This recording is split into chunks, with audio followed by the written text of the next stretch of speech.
Well, we spoke on our other video about Beethoven's life. Let's take a few minutes to focus not so much on his life, but now on his music. Beethoven's music can basically be divided into three periods: his early period, his middle period, often called the heroic period, and then the latter period of his life. His early music was very classical in nature. He was trained by Christian Neff, was one of his earliest teachers. He also studied with Haydn, and he basically was very, very well trained in the classical traditions. He was very familiar with all of the classical forms. If you listen to any of Beethoven's early music, it sounds very classical. Let's listen very briefly to an early piano theme and variations by Beethoven. It's quite simple.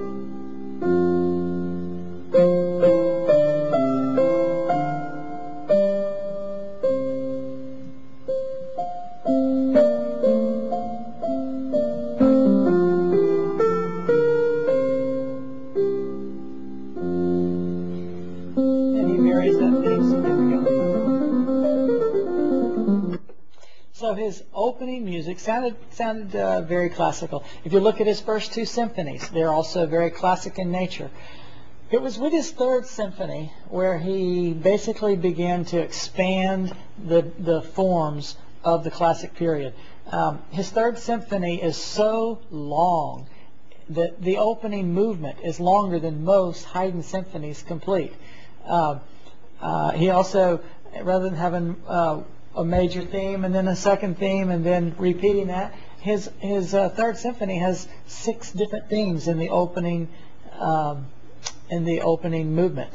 So he began to make his music much longer. This was during his heroic period. This is when he began to write as much as he could because he was going deaf. There was a lot of contrast in Beethoven's music.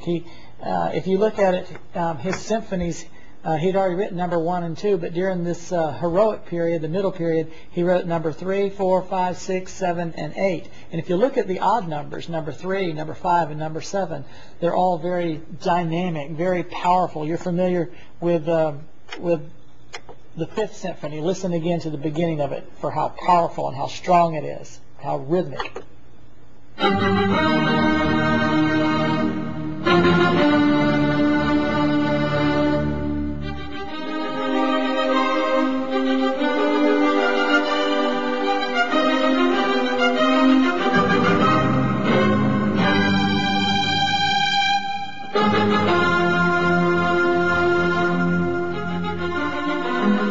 So it was very strong and very powerful.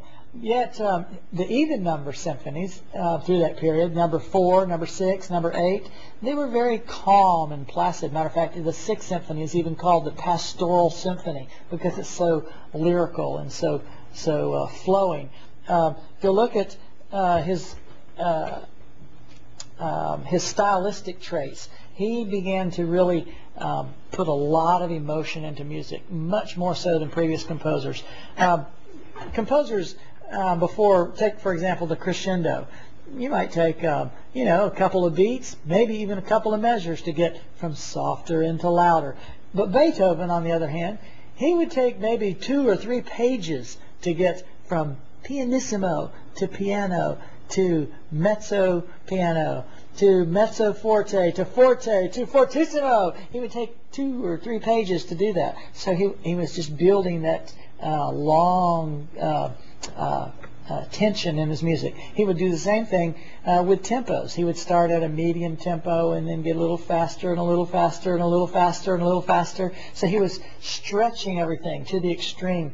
He also with his music, there was a lot of contrast, and sometimes it would be very, very loud, followed by soft, and very soft, suddenly loud. And so he would do that quite regularly in his music. You would also hear a lot of new instruments in Beethoven's music. It was in his music, in the orchestra, that we added the piccolo contrabassoon, trombones, many different percussion instruments like triangles and bass drum, extra sounds like cannons. Now, that's an idea that was copied later by Tchaikovsky and many of the Romantic composers of adding other instruments and things that were not instruments. But the difference between Beethoven and classical composers was that classical composers would ask themselves a question: I have these instruments, what sounds can I make with them? Beethoven, on the other hand, would ask himself, there are certain sounds that I hear. What instruments do I need to make those sounds? And he knew the sound of the bassoon, but he wanted a lower bassoon. So we ended up with the contrabassoon being invented for him.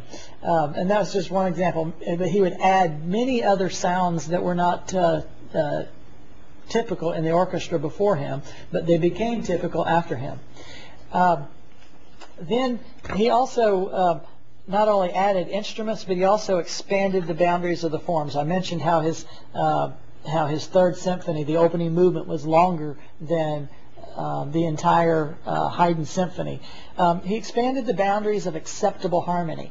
The classic period was very clean. Major chords, minor chords, specific chord progressions, tonic, 1, 4, 5, 1, or 1, 6, 2, 5, 1, basic chord progressions.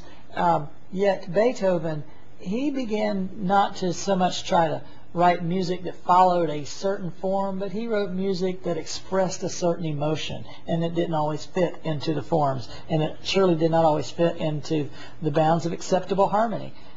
He began to add many more 7th chords, 9th chords, 11th and 13th chords, secondary dominance, very much expanded the harmony in the orchestra.